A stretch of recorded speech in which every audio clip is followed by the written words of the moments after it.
Masechet Megillah, Daf Chav Zayin, nous commençons à la 4e des grandes lignes.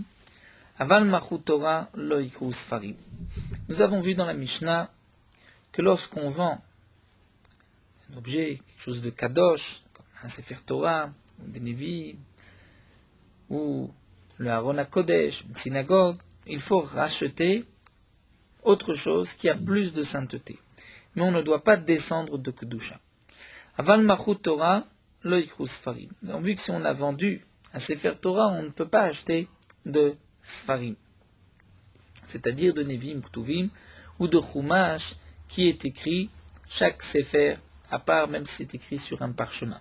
Le Sefer Torah, c'est seulement lorsque les 5 livres, les Chamisha Chumshei Torah, sont écrits sur un parchemin, reliés tout ensemble. La Gemara demande, Ibaeleu, Mao limkor Sefer Torah Yashan likarbo Chadash. Est-ce qu'on peut vendre un vieux Sefer Torah pour en acheter un nouveau, un plus beau? Dans la Mishnah, nous avons vu si on a vendu un Sefer Torah. Ce n'est pas marqué si on a le droit de vendre. Si on a vendu, nous allons voir est-ce qu'on a le droit de vendre un Sefer Torah pour en acheter un autre. Demande la Gemara, Kevan de l'oma alele asur. Peut-être que, étant donné que on va racheter un autre Sefer Torah, on reste dans la même Kedusha, c'est interdit. On a le droit de vendre pour acheter quelque chose de plus kadosh. Odilma, ou peut-être Kevan delika iluya achine shapir dame, puisqu'on ne peut rien acheter de plus kadosh, puisque le maximum c'est le Sefer Torah, donc là on pourra vendre un Sefer Torah. Donc de cette Gemara, on pourrait a priori déduire qu'on a le droit de vendre une synagogue si on veut racheter quelque chose de plus kadosh, de plus saint. Comme par exemple un Aron HaKodesh, ou bien un Sefer Torah ou des Sfarim. Donc la question se pose à propos du Sefer Torah. Est-ce qu'on a le droit de vendre seulement si on peut rajouter sur la Kedusha, mais conserver la même Kedusha à Sersou, ou étant donné que le Sefer Torah, il n'y a pas plus que le Sefer Torah, donc là, dans ce cas-là, c'est permis. Tashma, la Gemara apporte une preuve. C'est marqué Aval Malchut Torah lo yikru Sfarim. Si on a vendu un Sefer Torah, on ne pourra pas acheter des Sfarim, des Nevim ou Ktuvim, Sfarim ou Delo. Donc on pourrait déduire de cette Mishnah que c'est seulement les Sfarim qu'on ne peut pas acheter. À Torah betorah, Shapir Dame. Mais on pourrait acheter un Sefer Torah avec le prix, avec l'argent du Sefer Torah. Donc vendre un Sefer Torah pour un autre, c'est permis. La Gemara dit non, matniti, dit avad. Notre Mishnah, on parle dans le cas où quelqu'un a vendu. Donc s'il a vendu, la Mishnah te dit tu ne peux pas acheter moins, tu peux acheter la même chose.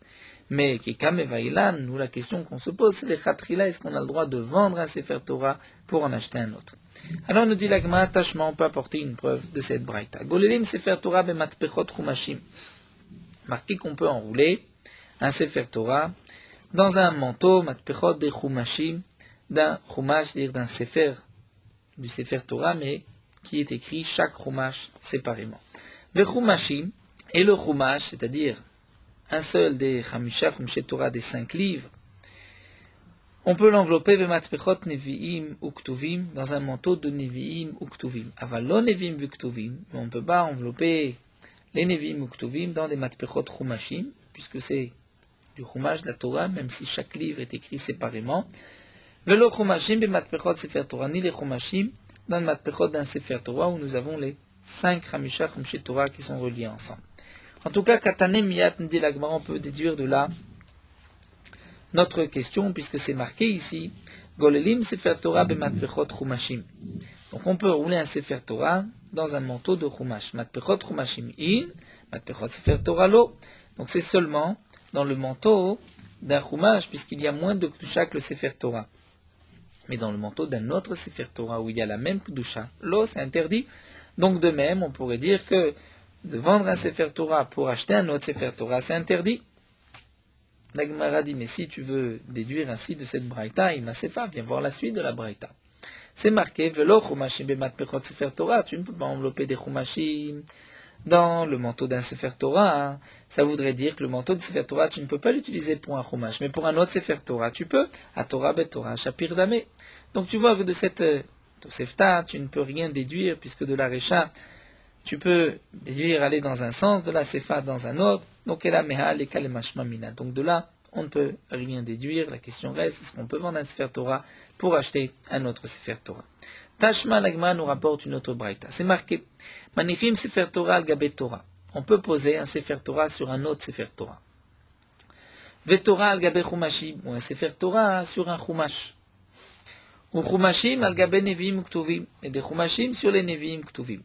Entre les neviim et ktuvim, c'est marqué dans les poskim, puisque la Gemara ne fait pas de différence entre neviim et ktuvim, c'est qu'ils ont la même kedusha. On peut mettre neviim sur ktuvim ou ktuvim sur neviim. Avant lo neviim ou ktuvim al gabe chumashim, on ne pourra pas mettre des neviim ktuvim sur un chumash. Velo chumashim al gabe Torah, ni un chumash, donc il s'agit d'un sefer Torah. Il s'agit d'un des livres, l'un des 5 livres du sefer Torah, écrit sur un parchemin, mais nous n'avons pas tous les 5 livres, ça on ne pourra pas le mettre sur un sefer Torah. Nous voyons malgré tout de cette Tosefta qu'on peut poser un sefer Torah sur un autre sefer Torah. Donc un sefer Torah, la même kedusha qu'un autre sefer Torah, donc on pourrait même vendre un sefer Torah pour en acheter un autre. L'Agma répond, Anacha Kamarta, tu apportes une preuve de poser l'un sur l'autre. Shane Anacha de l'Oefchar, poser c'est différent, parce qu'on n'a pas le choix, on ne peut pas toujours poser un sefer Torah l'un à côté de l'autre. Parce que si tu ne dis pas ainsi, et tu peux te poser une question, Mikrach Echikachinan, comment on peut rouler un sefer Torah, puisque nous allons avoir une paracha sur une autre. Vakayetiv dapach, à vrai, nous avons une feuille, un daf, une paracha sur une autre. Et là, kevan de l'oefchar share, puisqu'on n'a pas le choix, on a le droit de rouler le sefer Torah. Sinon, on ne pourrait pas garder juste un sefer Torah tout en longueur. Eh bien, c'est permis, ici aussi, kevan de l'oefchar share, on peut dire que de poser un sefer Torah sur un autre, puisqu'on n'a pas toujours la possibilité de poser l'un à côté de l'autre. Donc c'est permis, mais on n'a pas de là une preuve qu'on peut vendre un sefer Torah pour en acheter un autre. Tashma, la Gemara apporte une autre preuve d'Amar Rabbi Bachana, Rabbi Yochanan. Rabbi Bachana a dit au nom de Rabbi Yochanan, Mishum Rabban Shimon Gamliel, Elohim koradam sefer Torah yashan nikar bo chadash. Un homme ne peut pas vendre un vieux sefer Torah pour en acheter un nouveau. Atam, nous dit la Gemara, tu n'as pas de preuve de là-bas. Pourquoi Mishum Pshiuta? Là-bas, on parle dans le cas où quelqu'un vend un sefer Torah pour pouvoir faire écrire un autre sefer Torah. On craint qu'il va vendre le premier et qu'il ne va pas faire écrire un autre. Mais Kika Amrinan, nous, notre question, Kegon Dirtiv ou Manach Leifru, qu'il est déjà écrit chez le Sofer, il faut simplement acheter, le payer. Là, la question, est-ce qu'on a le droit de vendre un sefer Torah pour acheter celui du Sofer? Maï, quel est le din? Tashma, Tamar Rabbi Yochanan Mishum Rabbi Meir. Rabbi Yochanan dit au nom de Rabbi Meir, Mochim Sifre Torah, El Alimot Torah Velisaïcha. C'est marqué, on ne peut vendre un sefer Torah que pour étudier la Torah. C'est-à-dire que pour pouvoir vivre avec l'argent de la vente du sefer Torah, pour pouvoir étudier la Torah tranquillement, sans travailler, Velisaïcha, ou pour se marier. Shma Mina, donc on peut déduire de là que Torah Betorah, Shapir Damé, de la même manière qu'on peut vendre un sefer Torah pour étudier la Torah. Donc on peut vendre un sefer Torah pour acheter un autre sefer Torah, puisque c'est Torah. Pour Torah, la Gemara dit non, Dilma Sha'ane Limoud. Limoud, l'étude, c'est différent. Sha'limoud mevili demas, étant donné que le limoud est tellement grand qu'il amène même à l'action. Donc peut-être que, c'est-à-dire à l'action, l'application des mitzvot, donc peut-être qu'on peut vendre un sefer Torah pour étudier la Torah, mais pas vendre un sefer Torah pour acheter un autre sefer Torah. Isha, et pour le cas de la femme aussi, l'auto-ubera, la shevet Sarah, on a le droit de vendre un sefer Torah pour se marier, parce que le Pasuk dit, Akadosh Baruch Hu n'a pas créé le monde pour qu'il soit vide, la shevet et Sarah pour qu'il soit habité. Aval Torah bet Torah lo, mais on maintient que de vendre un sefer Torah pour acheter un autre sefer Torah, on ne peut pas, et c'est d'ailleurs ce qui est retenu la halacha. Les poskim, à propos de cette halacha, on ne peut pas poser des Nevi'im, Ktuvim sur un Chumash, ou un Chumash sur un Sefer Torah. Donc il y a des degrés de Kedusha dans les Sfarim. Si aujourd'hui faire attention, ne pas mettre une Gemara ou une Mishnah sur un Chumash, mais le Chumash sur la Mishnah. Et les Poskim se posent la question, est-ce qu'on aurait le droit de prendre un Sefer, prendre une Gemara, et de la poser sous une autre Gemara pour pouvoir surélever le Sefer, étant donné que notre intention c'est aussi d'étudier, donc on peut peut-être se servir de ce Sefer pour surélever un autre Sefer. Et les poskim nous disent qu'on ne peut pas, on n'a pas le droit d'utiliser un Sefer, même si c'est pour étudier, seulement dans le cas où il y a déjà un Sefer sur la table, on a le droit de poser un autre Sefer dessus, mais on n'a pas le droit de prendre un Sefer pour l'utiliser et pour surélever un autre. Tanou Rabanan, l'Agma nous rapporte une braïta. Lo imkor Adam Sefer Torah, un homme n'a pas le droit de vendre un Sefer Torah, falpi chez notre Seichlo, même s'il n'en a pas besoin. C'est-à-dire, même s'il en a d'autres, il ne peut pas vendre un Sefer Torah. Yeter alken, plus encore, Amar Rabashim Gamliel. Afinu en lo mayochar, même si quelqu'un n'a pas de quoi manger, ou machar Sefer Torah, et il vend son Sefer Torah, obito, ou bien il vend sa fille, puisque la Torah a donné la possibilité à l'homme de vendre sa fille jusqu'à l'âge de 12 ans, il ne verra pas de bénédiction de cet argent à jamais. Donc nous voyons l'importance de ne pas vendre un Sefer Torah. Nous avons vu dans la Mishnah que si on a vendu, prenons l'exemple, nous avons vendu une Teva, et qu'on a acheté ensuite des Sfarim, il reste de l'argent, on ne pourra pas utiliser cet argent pour une Kedusha inférieure à la Teva. Amar Rava nous dit le Shanou la Shemachu veotiru. Rava précise que signifie Motrem les restes, c'est seulement lorsqu'on a vendu et qu'il reste de l'argent. Aval Gavu veotiru. Mais si on a ramassé de l'argent pour acheter des Sfarim, il reste de l'argent, Moutar, on pourra acheter quelque chose qui a moins de Kedusha. Et tu veux Abaye objecte. C'est marqué par Medvarim Amorim Mishelo Itnu. Dans quel cas tout ceci a été dit? C'est lorsque on n'a pas fait de tnaï, c'est-à-dire lorsqu'on n'a pas émis une condition, on n'a pas dit qu'on pourra utiliser l'argent à notre gré selon ce qu'on décidera. Aval itnu. Mais si on a, dès le départ, émis une condition, on a dit, mais le reste de l'argent, on l'utilisera pour d'autres choses, a fait les doursaya muta. Même pour payer un doursaya, nous verrons que c'est un cavalier pour envoyer des messages, c'est permis. Il nous dit la Gemara de quel cas il s'agit, mais de quoi on parle? Si on parle dans le cas où on a vendu et il reste de l'argent, ça nous dit la Gemara qui nous maillavait, même si on a mis un tnaï, lorsqu'on a vendu, on a dit on va acheter quelque chose de plus kadosh, mais s'il reste de l'argent, on veut utiliser pour n'importe quoi, on ne peut pas. Et là, chez Gabou veotiru, donc on est obligé de dire qu'on parle dans le cas où la communauté a rassemblé de l'argent, il reste de l'argent, donc on pourrait utiliser cet argent pour tout ce qu'on veut, à condition qu'il y ait un tnaï. Donc ta'ama ditnu, qu'il y ait un tnaï, alo itnu lo, mais si on n'a pas mis une condition, lo, on ne pourra pas. Donc c'est une question contre Rava, puisque Rava a dit que si on a prélevé de l'argent, même sans aucun tnaï, et qu'il reste de l'argent, on pourra, avec cet argent, acheter une chose inférieure à ce qu'on a vendu, inférieure en Kedusha. L'Agma répond, Léolam, en vérité, on peut expliquer chez Marou veotiru. On parle dans le cas où ils ont vendu, il reste. Vachikamar, et voici ce que la Braïta a voulu dire. Bamed varim amurim. Quand est-ce que tout ceci a été dit? Chez Loït Noshivatovahir. Dans le cas où les 7 responsables de la ville n'ont pas fait de Tnaï, Bemahamad Anshaïr, devant les habitants de la ville, ils n'ont pas exprimé une condition au départ. Avalitnu Shivatovaïr, Bemahamad Anshaïr, mais si eux, les Shivatovaïr, ont fait cette condition devant les habitants de la ville, là, Afilou Dursosayana Memoutar, même pour acheter, comme la Gemara expliquera plus tard, un cavalier, c'est permis. Pourquoi? Puisque les 7 Shiva Tovaïr ont un statut particulier, ils peuvent décider comme si dès le départ, lorsqu'on a construit, lorsqu'on a acheté, tout dépendrait de leur volonté, de leur décision. Amarle Abaye Laom Rabanan. Abaye a dit un Talmid Chacham d'Ave Mesader Matnita Kamed Rav Sheshat qui apportait des enseignements devant Rav Sheshat. Mishami Alechan Rav Sheshat, Maïk Dursosaya. Est-ce que tu as peut-être entendu de Rav Sheshat que signifie Dursaya? Amarle lui a dit oui. Achiyama Rav Sheshat, Parashat de Mata. C'est-à-dire c'est un cavalier de la ville pour tout message à donner au gouverneur de la ville. C'est ça le Dursusaya.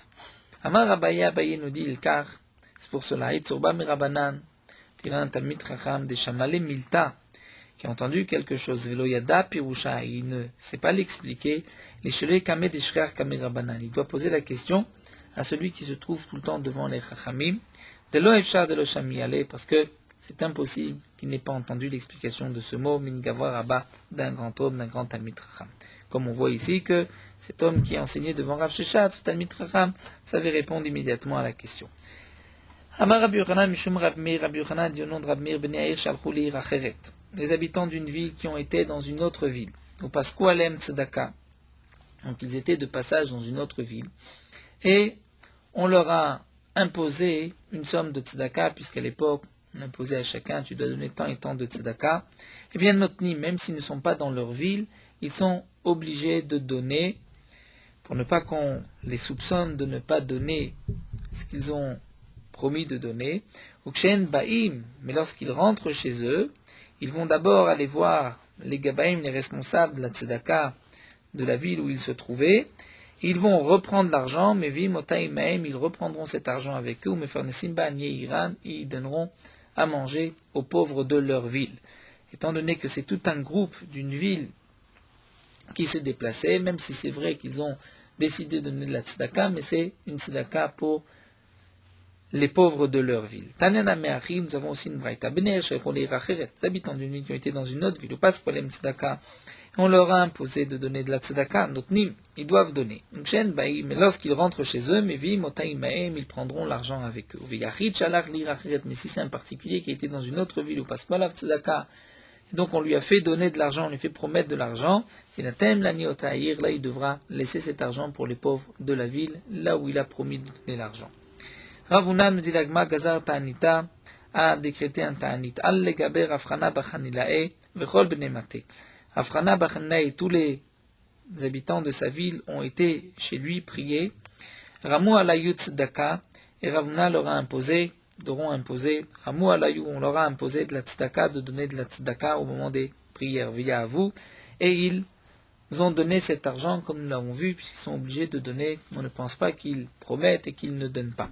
Kibaou les mités, lorsqu'ils ont voulu rentrer dans leur ville, donc Kibaou les Mézal, d'après une autre girsa, ils ont voulu rentrer à Amroulé, ils lui ont dit, nous devons l'anmar, ils ont été voir Ravuna, ils lui ont dit, donne-nous l'argent qu'on t'a laissé, venizol, venifarnes ba'aniematan, et on va rentrer et donner ainsi aux pauvres de notre ville. Amar Léou, il leur a dit, Tanina, nous avons enseigné par Medvarim Amorim, Beshen Sham, Chaver, Ir. C'est seulement dans le cas où il n'y a pas, nous dit Rachid, de Talmid Chacham qui s'occupe des besoins de la communauté dans la ville où ils ont promis de donner.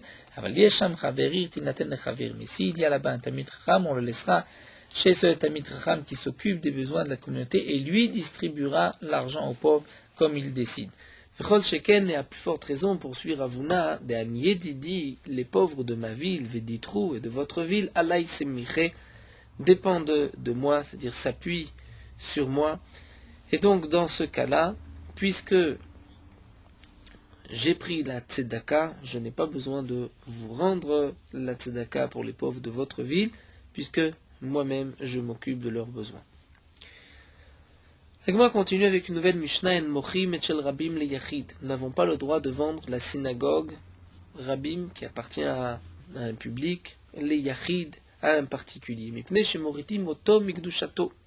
Parce qu'on fait descendre la synagogue de sa sainteté, dit Rabbi Meir, sont les paroles de Rabbi Meir. D'après Rabbi Meir, la synagogue d'un Rabbim, c'est-à-dire d'une communauté, a une plus grande kedusha que la synagogue d'un particulier. Amroulo, les Ramim lui ont dit, Imken, c'est ainsi, si tu fais une différence dans le nombre, Aflomir Gdola Lirktana. On ne pourrait pas vendre une synagogue d'une grande ville à une synagogue d'une petite ville, puisque là aussi, a priori, on va diminuer la kedusha. Et la Gemara demande, Shapir Kamrele Rabbanan de Ramir. Après tout, c'est vrai que les Chachamim ont raison, et donc, on ne pourrait pas, d'après Rabbi Meir, vendre la synagogue d'une grande ville à une petite ville. Alors la Gemara répond, vers Rabbi Meir pense que Meir Gdola Lirtana, d'une grande ville à une petite ville, Mikara Kadishe Ashtana Mekadishe. La Kedusha reste sur la synagogue. Au début, la synagogue avait une sainteté, elle en a toujours une, même si il y a moins de gens qui la fréquentent. Mais Merabim le Yachid Lika Kedusha. Si c'est la synagogue d'une communauté, les Yachid qui va passer à un particulier, là, il n'y a plus de Kedusha, et c'est donc pour cela que Rabbi Meir interdit de vendre à un particulier la synagogue. Verabanan. Mais les Chachamim, eux, pensent. Si on doit craindre cela, on doit craindre aussi le cas d'une grande ville et une petite ville, Mishum Berovam Adrat Meler, parce qu'il y a ce principe Berovam Adrat Meler, lorsqu'il y a beaucoup de monde, c'est l'honneur du roi, c'est l'honneur d'Akadosh Baruch Hu. Et donc, si c'est ainsi, on ne peut pas vendre une synagogue, même d'une grande ville, à une petite ville. Donc, nous explique Rachid, les Chachamim pensent qu'on ne tient pas compte de tout cela, étant donné qu'il va récupérer l'argent, et qu'avec cet argent, il va acheter autre chose qui a une plus grande kedusha. Donc l'acheteur pourra faire ce qu'il veut avec, à l'exception des 4 choses, comme nous verrons par la suite. La Mishnah continue, on ne peut vendre une synagogue que sous condition que si ceux qui vendent la synagogue veulent la reprendre, bien ceux qui ont acheté ont l'obligation de revendre la synagogue au premier propriétaire. Divrei Rabbi Meir, ce sont les paroles de Rabbi Meir. Rashi rajoute, donc même Merabim les Rabim, puisque d'après Rabbi Meir, on ne peut pas vendre la synagogue d'une communauté en particulier, mais même d'une communauté à une autre. D'après Rabbi Meir, on ne peut pas vendre une synagogue à jamais, puisque c'est une marque de déshonneur, on dénigre la synagogue, manière de dire, elle ne nous intéresse pas. Donc on doit mettre une condition, on peut à chaque moment reprendre, racheter la synagogue. D'après Rabbi Meir, si on vend une synagogue sans condition, si montre comme si on veut se débarrasser de la synagogue, on n'y tient pas, c'est bisayon, ça fait honte à la synagogue, donc c'est pour cela qu'on doit mettre une condition, au cas où on a toujours la possibilité de la racheter. On peut vendre Mimkar Olam, même sans mettre aucune condition, vendre à jamais, à l'exception de 4 choses, c'est-à-dire, celui qui achètera cette synagogue, c'est vrai que la Kedusha va disparaître lorsqu'on va vendre la synagogue, mais on ne pourra pas faire 4 choses. Les mechat, c'est un bain public, les bourseki, un endroit où on va tanner les pots, une tannerie, les tvila, ou un endroit où on va se tremper, donc un mikvé, ou le bet amaïm. Rachid nous donne 2 explications, ou bien un lavoir pour laver le linge, ou bien pour uriner. Ce sont les 4 choses qu'on doit faire attention de ne pas faire dans une synagogue, même si la synagogue est vendue, même s'il n'y a plus de kedusha. Malgré tout, c'est un bisayon pour l'endroit, ça fait honte à l'endroit. Rabbi Yehuda Omer, mochim oto leshem chatzer. Rabbi Yehuda nous dit, on n'est pas obligé de mettre une condition qu'on ne l'utilise pas pour ces 4 choses, on le vend leshem chatzer, c'est-à-dire comme pour une cour, pour faire une utilisation normale, valoker mashir tzeyatze. Celui qui achète pourra faire ce qu'il veut de cette synagogue. Donc comme nous l'avons vu plus haut, lorsqu'on vend une synagogue, et comme nous dit ici la Mishnah, donc la synagogue n'a plus de kedusha, on devra faire attention de ne pas faire ces 4 choses dans la synagogue. L'argent de la synagogue a une sainteté, une kedusha, on ne pourra qu'acheter en augmentant la kedusha. On ne pourra pas faire descendre de kedusha, acheter rechova, c'est-à-dire la place publique. Tout ceci n'a été dit que lorsque la synagogue n'a pas été vendue par les 7 responsables de la ville. Mais comme nous l'avons vu, si la synagogue a été vendue par les Shiva Tovehaïr, les 7 responsables de la ville devant les habitants de la ville, donc une vente publique, dans ce cas-là, l'acheteur pourra faire ce qu'il veut, même ces 4 choses, c'est ainsi que Shulchan Aruch est posek. Et l'argent est choulin, c'est-à-dire l'argent n'a pas de kedusha, puisque c'est un din particulier, comme nous avons vu, lorsque c'est vendu par les 7 responsables de la ville. La Gemara continue, il demande vers Rabbi Meir Ridaïreba. D'après Rabbi Meir, puisque Rabbi Meir pense qu'on peut faire une condition, on doit faire une condition, un tnaï, que peut-être qu'on pourra racheter la maison, demande la Gemara d'après Rabbi Meir Ridaïreba. Comment on peut habiter dans cette maison? Ah, les ribit. Nous rentrons dans un problème de ribit d'intérêt. C'est-à-dire si ensuite on rachète la maison, donc celui qui a habité dans cette maison va profiter de la maison, c'est comme s'il a prêté l'argent de la vente et qu'il reçoit des intérêts tout le temps qu'il habite gratuitement dans cette maison. Amar Rabbi Yochanan répond, Rabbi Meir bishtat Rabbi Yehuda Amra. Rabbi Meir bishtat Rabbi Yehuda Amra, Rabbi Yochanan répond, Rabbi Meir a expliqué d'après Rabbi Yehuda d'Amar, qui a dit tzad echad beribit mutar. Lorsque nous avons qu'un tzad echad, dire un seul cas, Rachid nous explique tzad echad, c'est-à-dire ce n'est pas sous forme de prêt mais sous forme de vente, ce n'est pas dans tous les cas, c'est seulement si la maison va être rachetée, qu'il peut y avoir problème d'intérêt, c'est permis, comme nous allons le voir des Tanya. La Braïta nous dit Areshaya Noshe Bechavero Mané, celui qui devait à son ami un mané. Vasalo Sadeu Mecher, et il lui a rendu son champ Mecher, c'est-à-dire il lui a dit voici mon champ, je le laisse en gage chez toi. Si d'ici telle date je ne t'ai pas rendu l'argent, donc ce terrain t'appartient, tu pourras le prendre comme remboursement de ta dette. Bisman chez Mocher Ochel Perot, si le vendeur, donc celui qui doit de l'argent, mange les fruits pendant cette période, moutar c'est permis. Mais si l'okar Ochel Perot assour, si c'est l'acheteur, c'est-à-dire celui qui a prêté, qui mange les fruits, c'est interdit. Pourquoi? Peut-être que une fois la date arrivée, il va lui rendre son argent. Donc le terrain ne lui a pas appartenu, ne lui a jamais appartenu, ne lui appartient pas maintenant non plus. Et donc, celui qui a prêté cet argent a mangé des fruits, donc l'acheteur a mangé des fruits béribit, parce qu'il avait laissé de l'argent chez Réhouven pendant toute cette période. Donc c'est interdit puisqu'il y a ici un intérêt. Rabbi Yehuda Omer, Aflo lokar ochel perot mutar, mais Rabbi Yehuda pense que même si l'acheteur, donc Réhouven, doit de l'argent à Shimon, même si Shimon, l'acheteur, a mangé les fruits pendant cette période, c'est permis. Bien que peut-être, en fin de compte, Réhouven va rembourser sa dette, et donc il va récupérer le champ. Donc on pourrait dire que Shimon a reçu son argent, mais aussi les fruits de cette période. Malgré tout, c'est permis d'après Rabbi Yehuda, comme nous le verrons, puisqu'il y a tzad echad beribit. Ce n'était pas sûr qu'on allait arriver à un ribit. Peut-être que, en fin de compte, Réhouven n'allait pas pouvoir payer sa dette et que le terrain aurait été donné à Shimon. Vamar Rabbi Yehuda et Rabbi Yehuda nous dit Maaseh bebitus ben Zunan she'asa sadeh u'mecher al pi Rabbi Eliezer ben Azaria. Nous avons un cas de Bitus ben Zunan qui lui a rendu son champ mecher d'après Rabbi sous l'ordre de Rabbi Eliezer ben Azaria velokar ochel perotaya, et c'était l'acheteur, c'est-à-dire celui qui avait prêté l'argent, qui a mangé les fruits pendant cette période.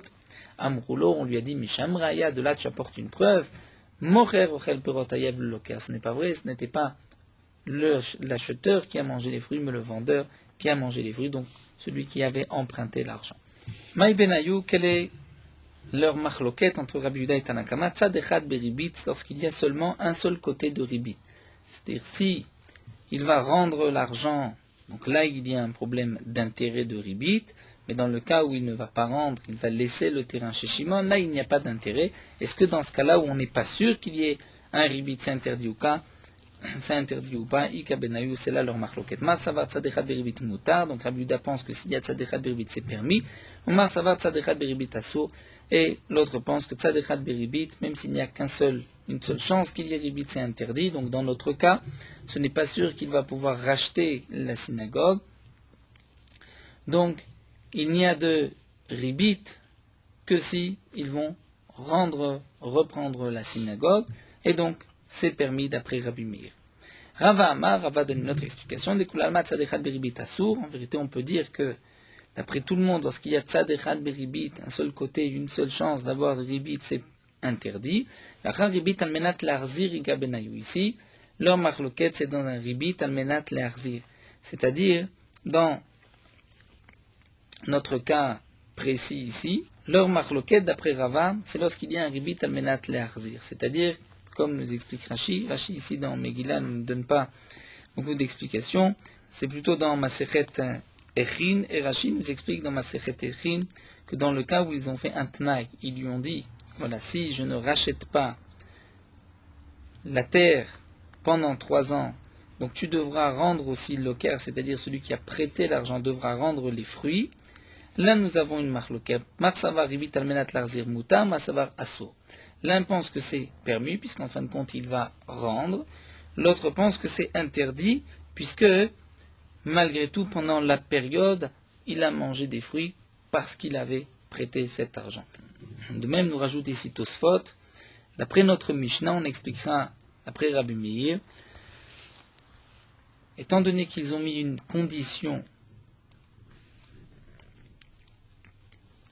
que si on rachète la synagogue, donc celui qui avait pendant ce temps-là, acheter la synagogue, devra payer la location de la synagogue, c'est seulement dans ce cas-là que Rabbi Yehuda permet. Donc Rabbi Meir de notre Mishnah pensera comme Rabbi Yehuda, étant donné qu'il va rembourser la location de la synagogue. Donc c'est vrai qu'il a prêté de l'argent, si on peut dire, puisqu'il avait acheté la synagogue. Maintenant, les habitants de la ville vont racheter la synagogue, vont lui rendre cet argent. Donc on pourrait dire que c'est un prêt. Il a prêté, maintenant il récupère son argent. Le temps qu'il a habité dans cette synagogue, c'était le ribit, l'intérêt, puisque sinon il aurait dû payer une location.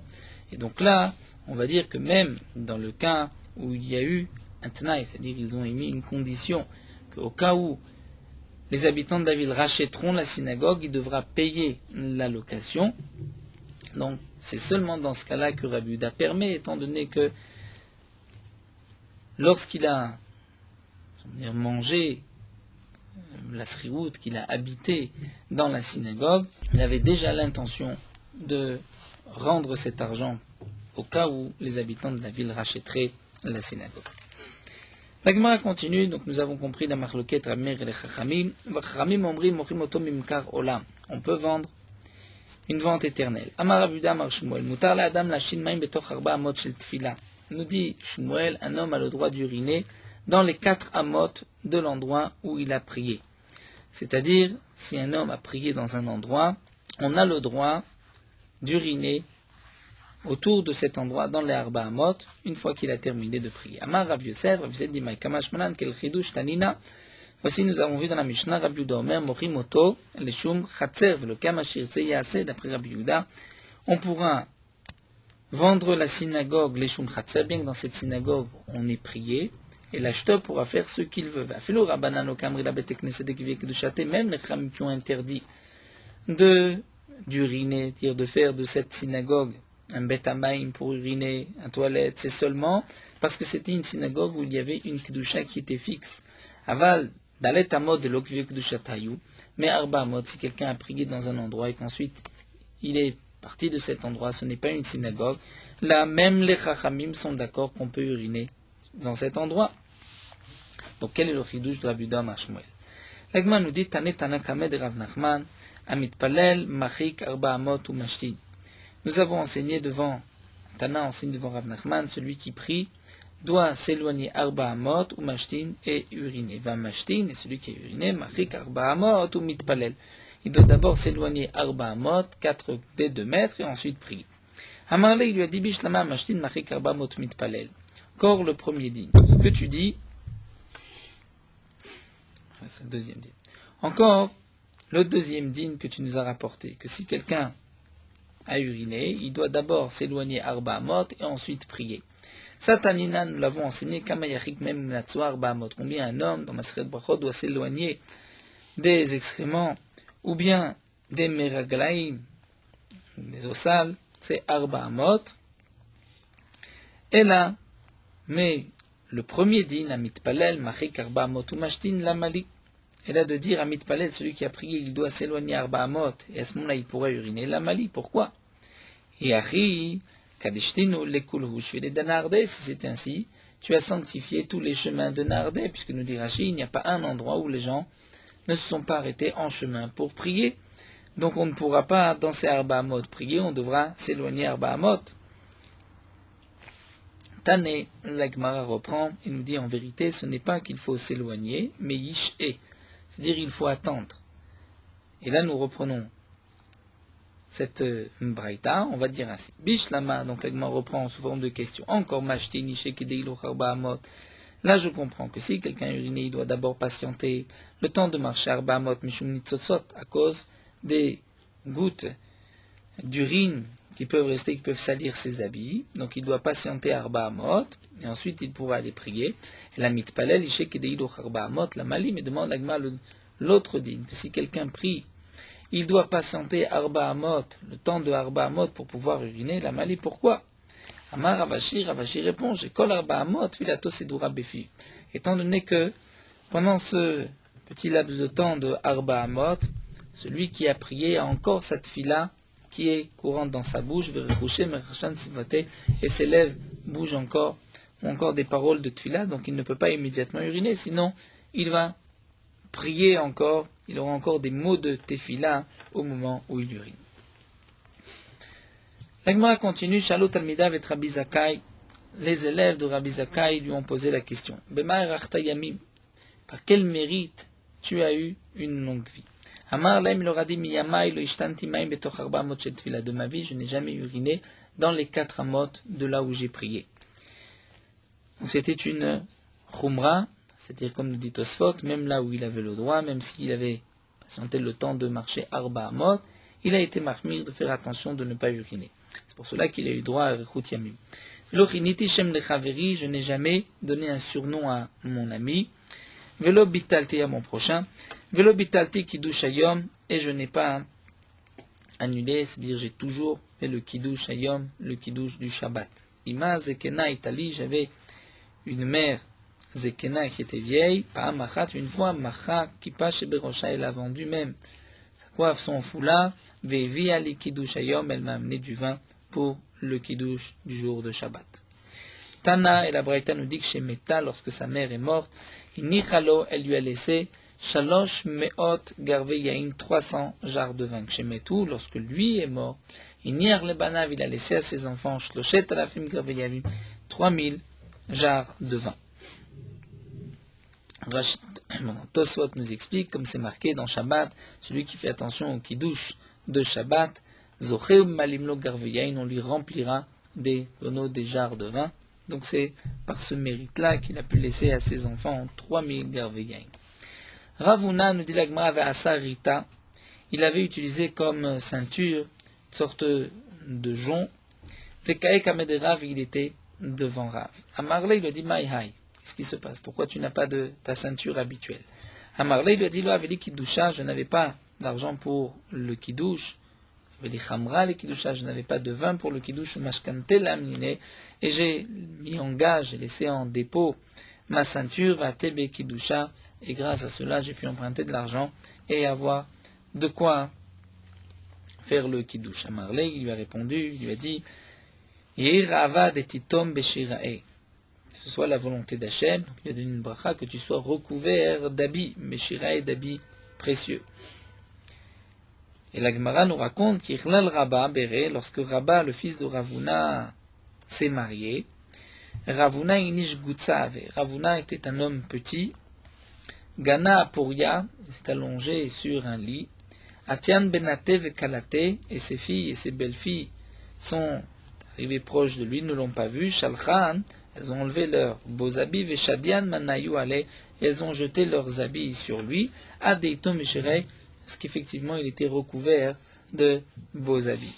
Shama Rav Ekpid, lorsque Rav a entendu cela, il n'était pas content, il avait une petite akpada contre Ravuna. Amar, il lui a dit, Maïta ama lo amartali keberachticha vechen lemar. Pourquoi tu ne m'as pas dit, lorsque je t'ai béni vechen lemar, de même pour toi, pourquoi tu ne m'as pas renvoyé la bracha?